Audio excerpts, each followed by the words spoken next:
نازنین ناز نکن در رو کسی باز نکن نازنین غر نکن زندگی موزه نکن زندگی موزه എല്ലാ പ്രിയപ്പെട്ട കൂട്ടുകാർക്കും എല്ലാ പ്രിയപ്പെട്ട 2ാം ക്ലാസ്സിലെ പ്രിയപ്പെട്ട ചക്കരമക്കൾക്കും നമ്മുടെ പുതിയൊരു വീഡിയോയിലേക്ക് സ്വാഗതം. എന്തൊക്കെയാണ് എല്ലാവർക്കും സുഖമാണോ? എല്ലാവരും സുഖമായിരിക്കുന്നുണ്ടോ? അടിപൊളിയല്ലേ? സെറ്റല്ലേ? അപ്പോൾ നമ്മൾ ഇന്റഗ്രേഷന്റെ 1ാമത്തെ ദിവസത്തെ ചോദ്യ പേപ്പർ, 2ാമത്തെ ദിവസത്തെ ചോദ്യ പേപ്പർ ഇതൊക്കെ നമ്മൾ ചെയ്തിട്ടുണ്ട്. അതേപോലെ തന്നെ നമ്മൾ അറബിക്കിന്റെ പേപ്പർ ചെയ്തിട്ടുണ്ട്, ഇംഗ്ലീഷിന്റെ പേപ്പർ ചെയ്തിട്ടുണ്ട്, ഒക്കെ ചെയ്തിട്ടുണ്ട്. 1 മുതൽ 4 വരെ ക്ലാസ്സിന്റെ എല്ലാ സംഭവങ്ങളും നമ്മുടെ ചാനലിലുണ്ട്. ചോദ്യ പേപ്പർ മാത്രമല്ല, ഇമ്പോർട്ടന്റ് പാർട്സ് ഒക്കെ നമ്മൾ ചെയ്യുന്നുണ്ട്. അപ്പോൾ ഈ സംഭവങ്ങളൊക്കെ എന്ത് ചെയ്യുക, നിങ്ങൾ പോയിട്ട് കണ്ടിട്ട് ഫുള്ള് മാർക്ക് വാങ്ങുക. അതിന് വേണ്ടിയിട്ടാണ് ചെയ്യുന്നത് കേട്ടോ. ചോദ്യ പേപ്പർ കാണിക്കുമ്പോൾ എന്ത് ചെയ്യും? ചോദ്യ പേപ്പർ കാണിക്കുമ്പോൾ പല രീതിയിലുള്ള ചോദ്യങ്ങളാണ് വരുന്നത് അല്ലെ. സ്വന്തം ആശയങ്ങൾ ഉൾപ്പെടുത്തിയിട്ട് എഴുതേണ്ട ചോദ്യങ്ങൾ ഒരുപാടുണ്ടാവും. അപ്പൊ ഞാൻ എനിക്ക് അറിയുന്ന രീതി, എനിക്ക് അറിയുന്നതല്ല, എന്റെ ആശയങ്ങൾ ഉൾപ്പെടുത്തിയിട്ട് എന്ത് ചെയ്യും, ഞാൻ പറയും അല്ലെ. അപ്പൊ നിങ്ങൾ ആശയങ്ങൾ വെച്ചിട്ട് എഴുതുക. അപ്പൊ ഒരു ചിത്രം തന്നു, ആ ചിത്രത്തിനെ പറ്റി വിവരിക്കാൻ വേണ്ടി പറയും. അപ്പോൾ പല കുട്ടികളും പല രീതിയിലാണ് വിവരിക്കുക അല്ലെ. ഇപ്പൊ ഞാൻ പറയുന്ന പോലെ തന്നെ അങ്ങോട്ട് വിവരിക്കണമെന്നില്ല. പക്ഷെ പിന്നെ കണക്കുകൾ, മാത്സ് ഒക്കെ പിന്നെ എന്തായിരിക്കും, അതൊക്കെ ശരിയായിരിക്കും അല്ലെ. അങ്ങനെയുള്ള രീതികളൊക്കെ ഉണ്ട്. അപ്പൊ എന്ത് ചെയ്യുക, നിങ്ങൾക്ക് പറ്റുന്ന രീതിയിൽ എന്ത് ചെയ്യുക, നിങ്ങളുടെ ആശയം വെച്ചിട്ട് സ്വന്തമായിട്ട്, അങ്ങനെയല്ലേ നമ്മുടെ കഴിവുകൾ തെളിയിക്കുക. നമുക്ക് എന്തൊക്കെ കഴിവുകളുണ്ട്, നമ്മൾ പഠിച്ച കാര്യങ്ങൾ എന്തൊക്കെയാണ്, ഇതൊക്കെ നോക്കാൻ വേണ്ടിയിട്ടാണ് പരീക്ഷ നടത്തുന്നത് അല്ലേ. അല്ലാണ്ട് വെറുതെ ഒരു രസത്തിന് അങ്ങളൊക്കെ പോയിട്ട് പരീക്ഷ എഴുതി എന്നൊക്കെ പറഞ്ഞിട്ട് ഗവൺമെന്റിന് നിങ്ങളോട് എന്തോ അസൂയ ഉണ്ടായിട്ട് നടത്തുകയാണോ പരീക്ഷ? അല്ലല്ലോ. Okay, ready. അപ്പൊ ഞാൻ വെറുതെ പറഞ്ഞ കുറച്ച് കാര്യങ്ങളൊക്കെ. അപ്പൊ റെഡി. അപ്പൊ നേരെ നമ്മൾ എന്ത് ചെയ്യാൻ പോവാണ്,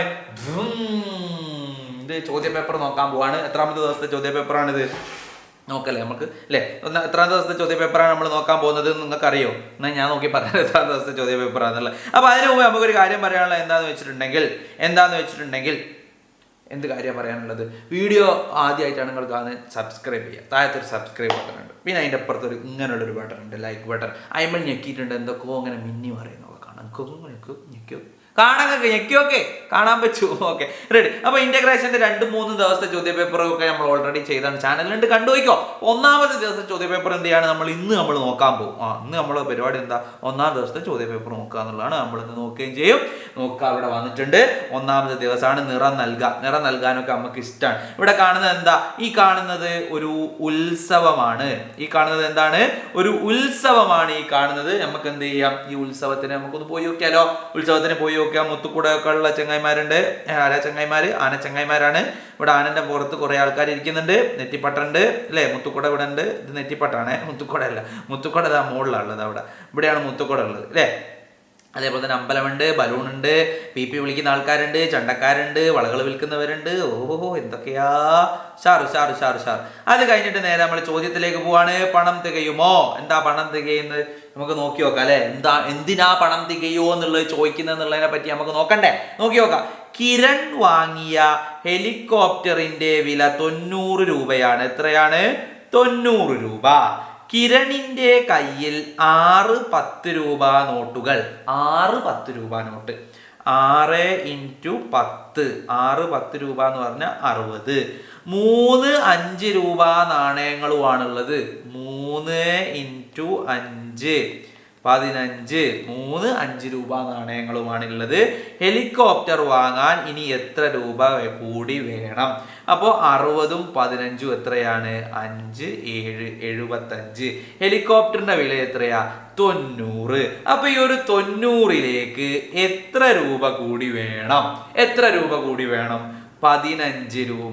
വേണം അല്ലെ. 15 രൂപ കൂടി ചേർന്നാൽ 75 കൂട്ടണം 15 എത്രയാ നോക്ക്. 5 5 10, 7 1 8, 8 1 9 അല്ലേ. 90. ഈസി അല്ലേ? അപ്പൊ ഇവിടെ അങ്ങനൊക്കെ നമ്മളെ കുഴപ്പിക്കാൻ നോക്ക്. നിങ്ങൾ കുഴപ്പിക്കാൻ ചോദിച്ച് 6 10 രൂപ നോട്ടുകൾ അവൾക്ക് നല്ലോണം പറഞ്ഞാൽ മതി. 60 റുപ്യ കയ്യിലുണ്ട് എന്ന് പറഞ്ഞാൽ ഇത് നമ്മൾ 60 നേരും. ഇപ്പോൾ നമ്മളെ പറ്റിക്കാൻ വേണ്ടിയിട്ട് 6 10 രൂപ നോട്ട്, അതേപോലെ തന്നെ 3 5 രൂപ നോട്ട് നമ്മളെ പറ്റിക്കാൻ വേണ്ടിയിട്ട് അല്ലേ. അപ്പൊ 3 5 രൂപ 6 10 രൂപ നോട്ട് എന്ന് കണ്ടിട്ട് കുറെ ആൾക്കാരൊക്കെ അങ്ങനെ മേലോട്ട് നോക്കിക്കും. 6 10 രൂപ നോട്ട് ഇപ്പൊ എന്താക്കുക ചെയ്യുക? 6 10 രൂപ അപ്പൊ തന്നെ നമ്മളെ മനസ്സിൽ വരണം. 6 10 രൂപ നോട്ട് എന്ന് പറഞ്ഞാൽ 60ആണ്. 3 5 രൂപന്റെ നാണയങ്ങളുണ്ട്. അപ്പൊ 3 5 രൂപന്റെ നാണയം എന്ന് പറഞ്ഞാൽ 5 5 5 15.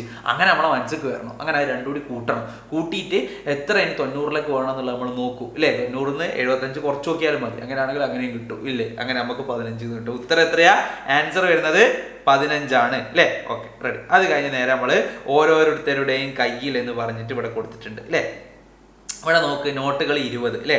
അപ്പോൾ ഒരു 20 20 ആണ്. 7 20 എത്രയാ? 7 20 എത്രയാ വരിക? 7 20 എത്രയാ വരിക? 7 × 2 എത്രയാ? 14 അല്ലേ? 7 × 2 ഒരു 7 7 2 7 14. അപ്പൊ 7 × 20 140 രൂപയാ വരിക. ഇപ്പൊ 5 × 20 എത്രയാ വരിക? 5 2 10 100 വരിക അല്ലേ? ഇനി ഇവിടെ നോക്ക് 2 5 എത്രയാ? 5 2 10 ഒരു 5 എത്രയാ? 5 3 5 15 അല്ലേ? 3 × 5 15. ഇനി ഇവിടെ നോക്ക് 5 × 2 എത്രയാ? 10 2 × 2 4 6 × 2 12. കണ്ടോ നിങ്ങള്? മനസ്സിലായോ? നോക്കൂ, ഒരു 20 20 7 20 ചേർന്നാൽ 140, 5 20 ചേർന്നാൽ 100 100, 2 അല്ലേ? 2 2 5 ചേർന്നാൽ 10, ഒരു 5 5 3 5 15, 5 2 10, 2 2 4, 6 2 12. കണ്ടോ നിങ്ങൾ? ഈസി ആയിട്ട് നമുക്ക് ഇവിടെ എന്ത് ചെയ്യാൻ പറ്റിയിട്ടുണ്ട്? എഴുതാൻ വേണ്ടി പറ്റിയിട്ടുണ്ട്. ഇനി ടോട്ടലാണ്. ടോട്ടൽ എങ്ങനെയാണ് നമ്മൾ കാണുന്നത്? 20 10 10 എത്രയാണ് ഇവിടെ ടോട്ടൽ വരിക? 30 വരും. ഇനി അടുത്ത 140 5 145, 145 4 149. ഇനി അടുത്തത് 100 15 115, 115 12 എത്രയാ വരിക?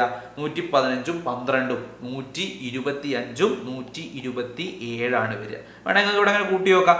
100 + 15 + 12 അല്ലേ? 5 2 7 1 1 2 1 127. ഇനി അടുത്തത് നോക്ക് 140 + 5 + 4 എത്രയാ വരിക? 5 4 9 4 1 149. ഇനി അടുത്തത് ഇവിടെ കൂട്ടി നോക്കാം. 20 5 30 അല്ലേ? ഇവിടെ നോക്ക് 5 ഇവിടെ വരും. 3 2 5 55. അത് തെറ്റിപ്പോയോ? 20 20 അതാ 20 10 5 അല്ല, 20 10 30 ഇതാ. അപ്പൊ എന്താ വരിക നോക്കാം നമുക്ക്. 20 10 30 ആണേ. അപ്പോൾ 0 3 1 4 4 2 5 50. ഇവിടെ നമ്മൾ ഇത് തെറ്റിപ്പോയിട്ടുണ്ട് അല്ലേ? 50 ഇവിടെ വരിക കേട്ടോ. തെറ്റിപ്പോയിട്ടുണ്ട് ഇവിടെ. 20 10 10. അപ്പോൾ 20 10 30 30 10.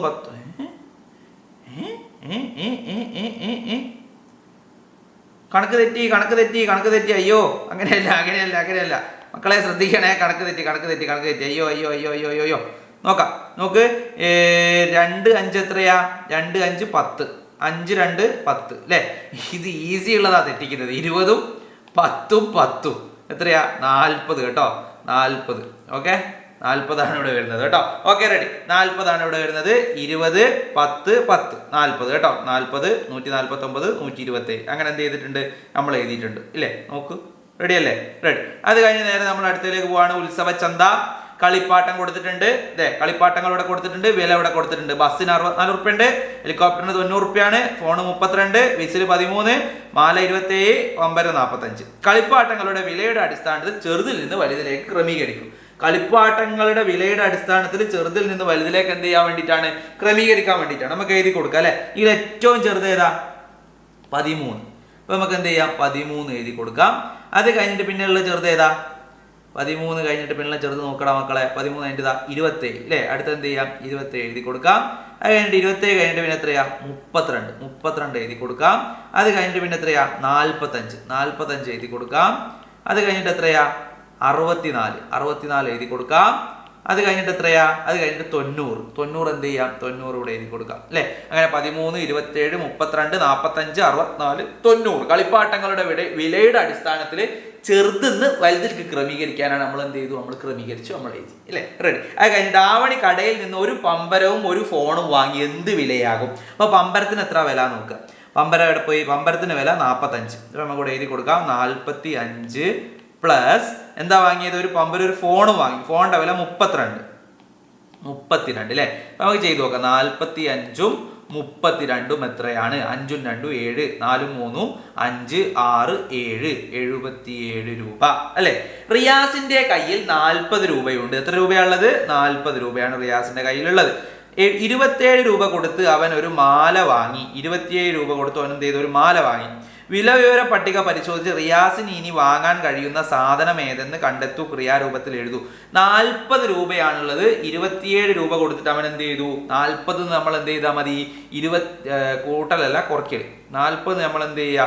27 കുറച്ചു നോക്കുക. എത്ര വരും? എത്ര വരും? 10 7 പോയാൽ 3 അല്ലേ? ഇവിടെ 3 ഉണ്ടാകുക 2 13 ഉറുപ്പ്യ ഇവിടെ എൻ്റെ കയ്യിൽ ബാക്കി ഉണ്ടാവും. ഈ 13 ഉറുപ്പ്യക്ക് ചങ്ങായിക്ക് എന്തേതാ വാങ്ങാൻ പറ്റുക എന്നുള്ളതാണ് നമ്മൾ നോക്കുന്നത്. 13 ഉറുപ്പ്യക്ക് എന്താ വാങ്ങാൻ പറ്റുക? വിസിലാണ് വാങ്ങാൻ പറ്റുക. നമുക്ക് ഇവിടെ എഴുതി കൊടുക്കാം വിസിൽ അല്ലേ? വിസിലാണ് എന്ത് ചെയ്യുന്നത്? ഓന് വാങ്ങാൻ പറ്റുന്നത് അല്ലേ? അങ്ങനെ നമുക്ക് എഴുതി കൊടുക്കാം അല്ലെ? 40 ഉറുപ്പ്യാണ് ഓൻ്റെ കയ്യിലുള്ള, 27 ഉറുപ്പ്യൻ്റെ സാധനവും വാങ്ങി, ഇനി ബാക്കി ഓൻ്റെ കയ്യിൽ എത്ര ഉറുപ്പ്യുണ്ട്? അപ്പൊ 40 27 കുറച്ചപ്പോൾ നമുക്ക് പിന്നെ എന്ത് കിട്ടി? 13 കിട്ടി. ആ 13 ഉറുപ്പ്യ വെച്ചിട്ട് ഓന് എന്താ വാങ്ങാൻ പറ്റുക? ഓന് വാങ്ങാൻ പറ്റുന്ന വിസിലാണ്. നമ്മൾ വിലവരപ്പട്ടി നോക്കിയപ്പോൾ വിസിലാണ് വാങ്ങാൻ പറ്റുന്നത്. അത് കഴിഞ്ഞ് നേരെ നമ്മൾ അടുത്തതിലേക്ക് പോവാണ്. ശരിയായ ആഹാരശീലങ്ങൾക്ക് മാർക്ക് ചെയ്യുക, തെറ്റായ ശീലങ്ങൾ തെറ്റ് മാർക്ക് ചെയ്യുക. 3 ആഹാരശീലങ്ങൾ കൂടി എഴുതുക. Okay, ready. നിറം ചേർത്ത ആഹാര സാധനങ്ങൾ കഴിക്കുന്നു, ശരിയല്ല, തെറ്റാണ്. ഇടവേളകളിൽ ബേക്കറി ഭക്ഷണം കഴിക്കുന്നു, തെറ്റാണ്. എന്നും ഫ്രിഡ്ജിൽ വെച്ചിരിക്കുന്ന ഭക്ഷണങ്ങൾ കഴിക്കുന്നു, തെറ്റാണ്. ആഹാരം നന്നായി ചവച്ചരച്ച് കഴിക്കുന്നു, ശരിയാണ്. ഇനി ശരിയായ ഒന്ന് എഴുതാൻ വേണ്ടിയിട്ടാണ്. പച്ചക്കറികൾ കഴിക്കുന്നു, അത് ശരിയല്ലേ? അത് ശരിയല്ലേ? പച്ചക്കറികളും പഴങ്ങളും ഒക്കെ കഴിക്കുക, ശരിയാണ്. പിന്നെ തെറ്റായതൊന്ന് എഴുതാൻ വേണ്ടി എന്താ പറയാ? കിടന്ന് ഭക്ഷണം കഴിക്കുക, അത് തെറ്റല്ലേ? അത് തെറ്റാണ്. കിടന്ന് ഭക്ഷണം കഴിക്കാൻ പറ്റുമോ? ഇല്ലല്ലോ. കിടന്ന് ഭക്ഷണം കഴിക്കാൻ പറ്റുമോ? ഇല്ല. അതേപോലെ തന്നെ ഫാസ്റ്റ് ഫുഡ് ഭക്ഷണങ്ങൾ കഴിക്കുക, അത് നല്ല ആഹാരശീലമാണോ? ആണോ? അല്ല. ഫാസ്റ്റ് ഫുഡ് ഭക്ഷണങ്ങൾ കഴിക്കുക നല്ല ആഹാരശീലമാണോ? അല്ല. ആണോ? അല്ല. കിടന്ന് ഭക്ഷണം കഴിക്കുന്നത് നല്ല ആഹാരശീലാണോ? അല്ല. TV കണ്ട് ഭക്ഷണം കഴിക്കുന്നത് നല്ല ആഹാരശീലാണോ? അല്ല. തെറ്റായ ആഹാരശീലങ്ങളുണ്ട്, നല്ല ആഹാരശീലങ്ങളുണ്ട്. അപ്പൊ നമുക്ക് എന്ത് ചെയ്യാം? തെറ്റായ ആഹാരശീലങ്ങൾ ലിസ്റ്റ് ചെയ്യുക, നല്ല ആഹാരശീലങ്ങൾ ഏതൊക്കെയാണ് ലിസ്റ്റ് ചെയ്യുക, അത് എഴുതുക. അത്രയേ ഉള്ളൂ, വേറെ സംഭവമൊന്നുമില്ല. കാൽനട യാത്രക്കാർ ശ്രദ്ധിക്കുക. എന്തൊക്കെയാണ് കാൽനട യാത്രക്കാർ ശ്രദ്ധിക്കേണ്ടത്? സീബ്ര ലൈനിലൂടെ ക്രോസ് ചെയ്യുക അല്ലെ? റോഡ് മുറിച്ചു കടക്കുമ്പോൾ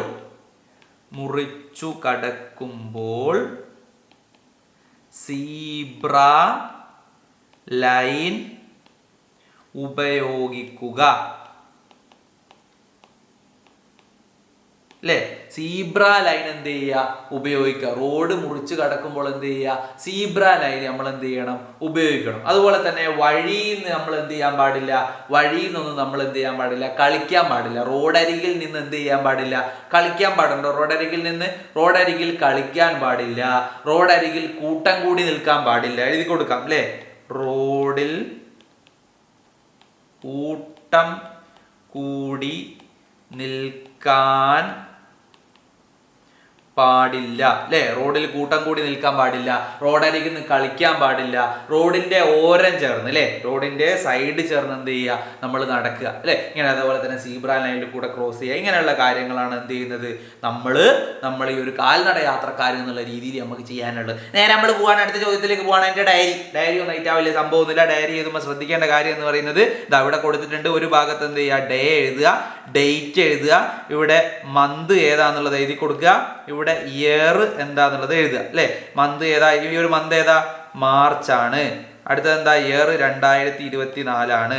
ഇന്നത്തെ ഡേറ്റ് എത്രയാന്ന് എഴുതി കൊടുക്കുക. ഡേ ഏതാണ്? ഡേ മൺഡേ ആണെങ്കിൽ മൺഡേ എഴുതുക. അവിടെ മൺഡേ മലയാളത്തിലല്ലേ? മൺഡേ എഴുതി കൊടുക്കുക. ഡേറ്റ് എന്താണ്? 24/3/2024 അല്ലേ? ഇങ്ങനെ എന്ത് ചെയ്യുക? നമ്മൾ എഴുതി കൊടുക്കുക. അങ്ങനെ ഒരു ഭാഗത്ത് ഈ ഒരു സൈഡിൽ മന്തും ഇയറും, ഈ ഒരു സൈഡിൽ ഡേയും ഡേറ്റും. എന്നിട്ട് നമ്മൾ അതിരാവിലെ എഴുന്നേറ്റു, പ്രഭാത കൃത്യങ്ങൾ ചെയ്തു, ചായ കുടിച്ചു, ചോറ് തിന്നു, അങ്ങനെ ഒന്നും എഴുതേണ്ട ആവശ്യമൊന്നുമില്ല. ഒരു ഡയറി എഴുതുമ്പോൾ അന്നത്തെ ദിവസത്തിൽ എന്താണ് സംഭവിച്ചിരിക്കുന്നത്, അന്നത്തെ ദിവസത്തിൽ എന്തെങ്കിലും ഒരു നമുക്ക് ക്ലാസ്സിൽ നിന്ന് നമുക്ക് ആരെങ്കിലും പിന്നെ സാറ് നമുക്ക് നല്ല എന്തെങ്കിലും പെർഫോമൻസ് നമുക്ക് സാറ് ഗിഫ്റ്റ് തന്നു, അല്ലെങ്കിൽ പിന്നെ എന്തെങ്കിലും രീതിയിൽ നിങ്ങൾക്കൊരു വിഷമം ഉണ്ടായി, അങ്ങനെയുള്ള കാര്യങ്ങളുണ്ട്. അല്ലെങ്കിൽ അമ്മ നമ്മളെ എന്തോ പറഞ്ഞപ്പോൾ നമുക്ക് ഭയങ്കര സന്തോഷമായി, അല്ലെങ്കിൽ അമ്മ നമുക്ക് നല്ല ഭക്ഷണങ്ങൾ വെച്ച് തന്നപ്പോൾ സന്തോഷമായി, അല്ലെ അമ്മ വഴക്ക് പറഞ്ഞപ്പോൾ വിഷമായി, അല്ലെ അച്ഛൻ വഴക്ക് പറഞ്ഞപ്പോൾ വിഷമായി, അങ്ങനെയുള്ള കാര്യങ്ങളാണ് എന്ത് ചെയ്യുക ഡയറിയിൽ. അല്ലാണ്ട് രാവിലെ എണീറ്റ് ചോറുന്ന് ചായ കുടിച്ച് അങ്ങനത്തെ കാര്യങ്ങളൊന്നും ഇപ്പോൾ ചെയ്ത് ഞാനൊക്കെ ചെറുപ്പകാലത്തിൽ പഠിച്ചപ്പോൾ അങ്ങനെയൊക്കെ ആയിരുന്നു ഡയറി ഉണ്ടായിരുന്നത്. പക്ഷേ ആ ഒരു രീതിയൊക്കെ ഇപ്പോൾ മാറി. പ്രധാനപ്പെട്ട കാര്യങ്ങൾ എന്താണോ അതങ്ങോട്ട് എഴുതുക എന്നുള്ളതാണ് നമ്മൾ എന്ത് ചെയ്യുക ഡയറിയിൽ. അപ്പോൾ ഇത്രയും കാര്യങ്ങളേ ഉള്ളൂ. ഡയറിയൊക്കെ നിങ്ങൾ ഒരുപാട് എഴുതുന്നതാണ്, അത് കൂടുതൽ പറയേണ്ട ആവശ്യമൊന്നുമില്ല. ഇങ്ങനെയുള്ളൊരു ചോദ്യ പേപ്പർ വന്നു കഴിഞ്ഞിട്ടുണ്ട് എൻ്റെ മക്കൾക്ക് അടിപൊളിയായിട്ട് എഴുതാൻ വേണ്ടി പറ്റൂലേ? അപ്പോൾ ഈ ഒരു വീഡിയോ നമ്മളിവിടെ വെച്ച് അവസാനിപ്പിക്കുകയാണ്. ഞാൻ പറഞ്ഞ കാര്യങ്ങൾ മറന്നു പോകരുത്. സബ്സ്ക്രൈബ് ചെയ്യുക, ലൈക്ക് ചെയ്യുക, നിങ്ങളെ കൂട്ടുകാർക്ക് എല്ലാവർക്കും അയച്ചു കൊടുക്കുക. അതാണ് ഞാൻ പറഞ്ഞ കാര്യം, അത് മറന്നു പോകരുത് കേട്ടോ. അടുത്ത നല്ലൊരു വീഡിയോ ആയിട്ട് നമുക്ക് വീണ്ടും കാണാം. അതുവരേക്കും എൻ്റെ എല്ലാ പ്രിയപ്പെട്ട ചക്കരമാർക്കും ബൈ, സീ യു, ടാറ്റാ.